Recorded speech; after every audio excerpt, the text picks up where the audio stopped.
Hello, ये वोकर brand का motor protection device है। ये डिवाइस आपकी कोई भी कॉन्टेक्टर पैनल के साथ में या तो जो पैनल में ऑफ पुश बटन है वो पैनल के साथ लगा सकते हो। ये DEV A सीरीज का मॉडल है।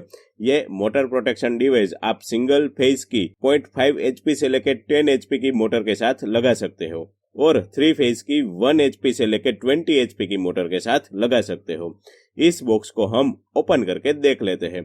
इस बॉक्स में डिजिटल मीटर और सिटी कॉइल साथ में आती है। इसमें डिजिटल मीटर है जो वोल्टेज और मोटर के एम्पियर डिस्प्ले करेगा।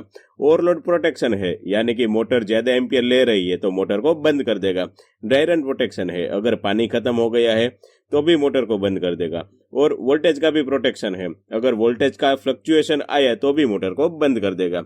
सबसे खास बात यह है कि ये डिवाइस में वाटर ओवरफ्लो टाइमर है, यानी कि आपको ग्रीन पुश बटन से मोटर को एक बार स्टार्ट कर देना है। इसके बाद अगर आपको मोटर 2 घंटा चलानी है या 5 मिनट चलानी है या 10 मिनट चलानी है तो टाइमर के हिसाब से मोटर ऑटोमेटिक बंद हो जाएगी। अगर आपको मैन्युअली मोटर बंद करनी है तो आप आपकी पैनल का स्टॉप का पुश बटन आप यूज कर सकते हो। जनरली हम जो पैनल यूज करते हैं उसमें ट्रिपिंग के लिए ओवरलोड रिले या तो फिर MCB होती है।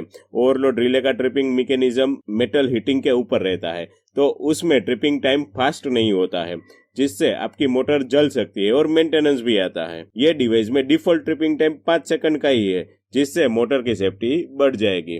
अब ये डिवाइस का कनेक्शन कैसे करना है वो देख लेते हैं। यहाँ पे डिवाइस में से 6 वायर्स आ रही है।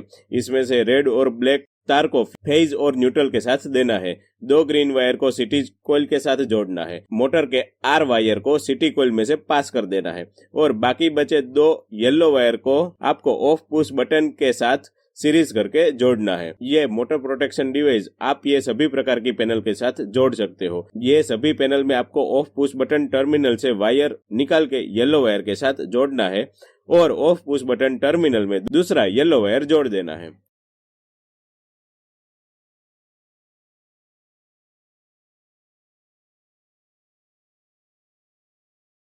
अब हम डिवाइस को स्टार्ट करके देख लेते हैं। एक डिस्प्ले में एम्पियर आएगा और दूसरे डिस्प्ले में वोल्टेज आएगा। अब ग्रीन पुश बटन से मोटर को स्टार्ट करके देख लेते हैं। अभी हमें ये मोटर के एम्पियर दिखा रहा है।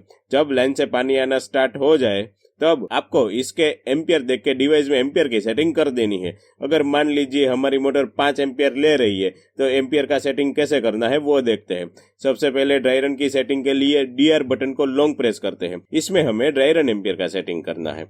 अभी हम ड्राई रन एम्पियर 5 से थोड़ा कम यानी कि 4.5 के आसपास रख सकते हैं। DR की स्विच से ही आपको ये सेटिंग करना होगा। अब ओवरलोड के सेटिंग के लिए OL स्विच को लॉन्ग प्रेस करते हैं। इसमें हमें ओवरलोड एम्पियर का सेटिंग करना है। अभी हम ओवरलोड एम्पियर 5 से ज्यादा यानी कि 6 कर सकते हैं। OL की स्विच से ही आपको ये सेटिंग करना होगा।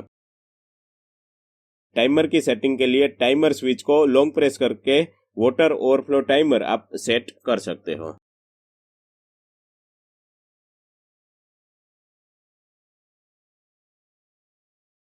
अभी ये डिवाइस के साथ आपको टेक्निकल हेल्पलाइन का नंबर भी आएगा। अगर आपको इंस्टॉलेशन के वक्त कुछ समझ में नहीं आ रहा है तो आप डायरेक्ट फोन पे भी बात कर सकते हो या तो फिर वीडियो कॉल से भी समझ सकते हो। अगर आपको और जानकारी चाहिए तो ये नंबर पे कांटेक्ट करें।